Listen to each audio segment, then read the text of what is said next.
Welcome to another edition of Pro Paintball Weekly Video. I'm your host E-Money, and today we're talking Boston Nppl Breakdown, and what an event it was. Can you believe Dynasty doesn't even make it to Sunday? A lot of people assume Dynasty excessive, some of these other top teams get a special card that automatically gets them to Sunday, and that is not the case. So the big question on everybody's mind, is the Dynasty over? And I'm here to tell you, not exactly. Dynasty still sitting in second place overall, although Miami Rage with that big win is right up behind them. Looking at Dynasty, a lot of people go, what happened? What's going on? You know, is it over? Da-da-da. Obviously, a few key elements are missing there. A lot of guys retiring. Some of the core guys now are slowly moving on. SK obviously retiring, as well as Oliver leaving, and there's been a few other names dropping off, but the core is still around. BC, Alex, Greenspan, and these guys are still making it happen. I think this was just a bump in the road, and probably one of these kind of Tiger Woods, like, oh, Tiger missed the cut, kind of a wake-up call to say, hey guys,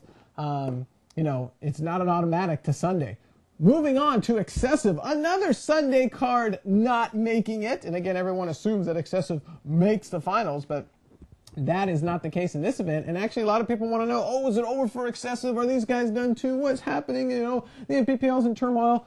Don't jump off the bandwagon yet, Excessive fans. Rich Telford and his boys just, again, missed the cut by 25 points. Kind of a similar scenario to last event in Tampa, where they barely made the cut and end up winning it. So I think this is just a reminder for Excessive to say, hey guys, you got to play strong through the prelims to guarantee you that spot. Because as we found out in the Nppl Super 7, nothing is guaranteed. All right, folks, moving on. Chicago Evil. Yes, that's right. I said Chicago Evil. John Rathman and his crew of, I don't know, no-namers pull off probably one of the biggest upsets with a fourth upset. Let's say that one again. With a fourth place finish. And again, I'm still stunned. We've tried to get John on the phone and get a hold of him and see what his secret was to this event. And our experts and Chris and I have been talking. There's been rumors that there was a phone call that said, hey, you guys either pick it up or you're out. But nobody knows. But they got it together in a big fourth place finish. Congratulations to Chicago Evil.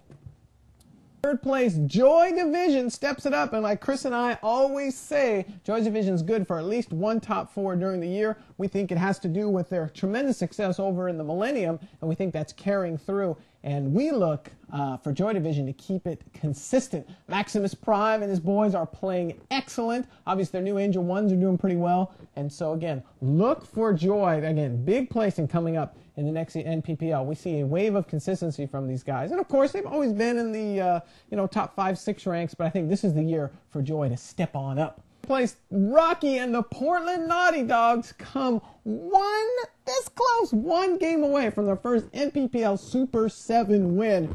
And again, as Chris and I talked about on the show, Rocky and the guys, the momentum is building. They place very well in what we call the Smart Parts infomercial, very well in that tournament, and now they've brought that in, and again, came one game away from being the champs here in Boston. But you got to hand it to Rocky. Him and his guys pulled it together. They've now jumped up in the standings, and they are in a place definitely where they want to be. And again, this is the time, obviously, that you want to bring it on late in the season with 2 events to go. Again, sky's the limit for the Dogs. Can they do it again? We'll find out. We look forward to the next event. Let's move on to our first place, and what a first place finish it was. Who would have thought? Miami Rage. And again, Chris and I talked about on the show, Miami Rage is a kind of a team where you're not really counting them out of first place because you know it's possible. It's just a matter of, are they going to get out of their own way?